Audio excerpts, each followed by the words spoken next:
Thekkady Anavachal parking ഗ്രൗണ്ടിൽ ജോലി ചെയ്യുന്നവർ, കുമളി പട്ടണത്തിലെ ശുചീകരണ തൊഴിലാളികൾ, ടൂറിസ്റ്റ് ഗൈഡുകൾ, തേയിലത്തോട്ടങ്ങളിലെ തൊഴിലാളികൾ എന്നിവർക്കൊക്കെയാണ് വേനൽ കടുത്തതോടെ ഏറ്റവും അധികം ബുദ്ധിമുട്ടുകൾ നേരിടേണ്ടി വരുന്നത്. ചൂട് കൂടിയതോടെ സഞ്ചാരികളുടെ വരവിലും കുറവുണ്ടായെന്നാണ് വിനോദസഞ്ചാര മേഖലയുമായി ബന്ധപ്പെട്ടവർ പറയുന്നത്. ഈ ചൂട് കാരണം കൂടുതലും വരുന്ന ക്ലയൻസുകൾ പുറത്തോട്ട് ഇറങ്ങാറില്ല. അതൊക്കെ വലിയൊരു ബുദ്ധിമുട്ട് തന്നെയാണ് ഞങ്ങൾക്ക് ഇപ്പോൾ അനുഭവപ്പെട്ടുകൊണ്ടിരിക്കുന്നത്.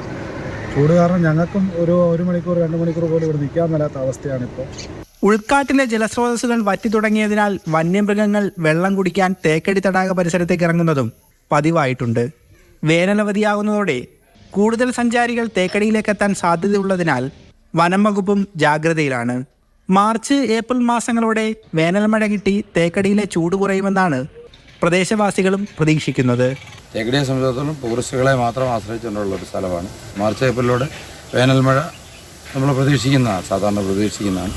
അങ്ങനെയാണെങ്കിൽ കൂടുതൽ സഞ്ചാരികൾ ഇങ്ങോട്ട് ആകർഷിക്കപ്പെടുമെന്ന് നമ്മൾ പ്രതീക്ഷിക്കുന്നുണ്ട്. മാർച്ച് ഏപ്രിൽ മാസങ്ങളോടെയെങ്കിലും വേനൽ മഴ എത്തിയില്ലെങ്കിൽ കുമളിയും പരിസര പ്രദേശങ്ങളും കൂടുതൽ വരൾച്ചയിലേക്ക് പോകാനാണ് സാധ്യത. നന്ദുഷായസ്, മാതൃഭൂമി ന്യൂസ്, കുമളി.